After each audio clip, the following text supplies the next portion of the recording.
Welcome into Three Questions with Ivan Maisel, where Ivan brings his insight on all things college football to us here on the On3 YouTube channel on a weekly basis. Ivan got a Big 12/TCU flavored line of questioning for you, as the Horned Frogs are playing some really good football. Top 10 ranked team in the country. Sonny Dykes has got the folks humming down there in Fort Worth, Texas. I'll just get right to it. Is TCU a college football playoff team in your mind? What they've done great work up to this point, JD, and sure they're a contender. Are they one of the four best teams in the country? I don't think so, but if you sail through your schedule in a Power 5 conference the way they are, you'll be in the playoff. Right now they're 7-0. They've got what amounts to a 2-game lead in the conference because they've already beaten Oklahoma State. They've already beaten Kansas State. It's just been, Sonny Dykes has just electrified the campus. He's made a player out of Max Duggan, which nobody else has been able to do, at least at this level. And, we'll see. I mean, Sonny is the first to admit, his programs have struggled lately to win in November. But, we get a preview this week. West Virginia, playing at West Virginia, has proven to be tough. It's a long trip for the Big 12 teams. Baylor lost there earlier this year. That part will be fun Saturday to see how they handle a hostile crowd. Everybody around the country is talking about Georgia for good reason, Alabama, Ohio State, Michigan. And, okay, well, what if, Ohio State beats Michigan? Does Michigan still get in or vice versa? And it feels like around that playoff talk, everyone's just kind of forgetting that the Big 12, especially if you go undefeated from a Power 5 conference, I don't see a world where they get left out. So I'm fascinated to see how that whole thing plays out. But going back to what you were talking about with the Big 12, TCU's undefeated, but underneath TCU, there's just been a world of parity. Why is that in your mind with the Big 12 conference?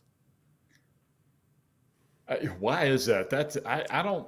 It's hard to pinpoint. Everybody's pretty good, and what we didn't expect was Oklahoma would come back to the pack. We didn't expect Kansas would come up to the pack, and everybody else. I mean, I remember my buddy Dave Wilson at ESPN saying before the season he thought there were 6 teams that could win the Big 12 this year. So, it started out looking as if it would be a jumble, and then the teams we thought were at the top and the bottom have come to the middle. So it's been a lot of fun to watch. And, again, nobody expected to see TCU emerge, but as we move to the home stretch, they're up there, and it's in a league where everybody's pretty good. So they're going to have to be on their toes every week. And that 6-team number of, there could be 6 potential programs that could win the conference in the preseason. He's not too far off that number. If you were to zoom forward to week 9, there's still probably somewhere around, 4, maybe 5 teams that could have a shot at this thing. But looking at TCU specifically, let's just assume they're going to be the team that, let's fast forward, we'll make a hypothetical rather. They go undefeated. They end up playing for the Big 12 title. In your mind, who's that second team that shows up and plays them in Arlington? It would obviously be a rematch, but who do you think that one team would be to challenge TCU? Well, the cool thing to sort of elaborate on your question and answer this one, elaborate on your last one, is everybody's playing pretty well. It's not like the Big Ten West where everybody's mediocre. I mean, the league is good this year. I still think Oklahoma State is probably the best of the rest, and the fact that game went to double overtime would indicate that TCU's victory over Oklahoma State went to double overtime would indicate that the Cowpokes are the best. But again, you got to like how TCU, the last 3 games, they've been behind in the second half and come back to win.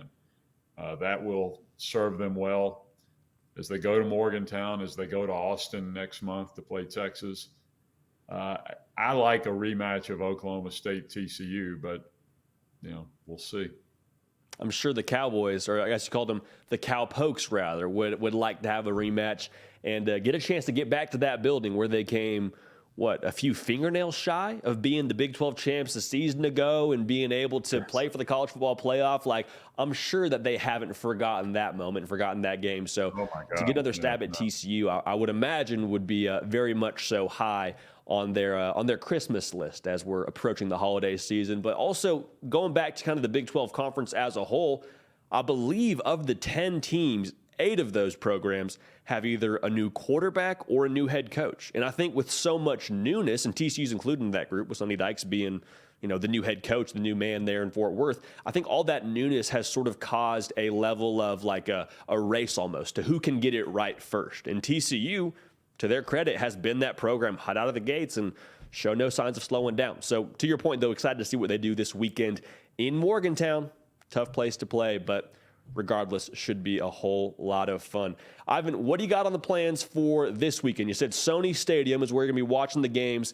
Which matchups are you watching most closely on top of TCU West Virginia? Well, there's 3 great games at noon. That game in Morgantown, Ohio State, Penn State, and State College, and Syracuse at Notre Dame. And and watch that game, segue into Florida, Georgia. The games aren't great, but they're really good, and we've been spoiled over the last few weeks. It's the weeks when you don't expect anything crazy to happen is usually the ones that just everything crazy happens. So I think it'll be fun. Yeah, it's always the quiet ones, right? When it comes to college football Saturday, it's always the sleepy ones that creep up and end up making the most noise. But Ivan, thanks so much for making time. Folks, if you haven't yet, follow Ivan on Twitter, subscribe to the On3 YouTube channel. We do this every single week, getting Ivan's insights on all things college football. Ivan, thanks again. Enjoy your college football Saturday. Hey y'all, thanks so much for watching. Subscribe to the channel here to make sure you don't miss an episode of The Hard Count. Also be sure to check out other videos on the On3 YouTube channel.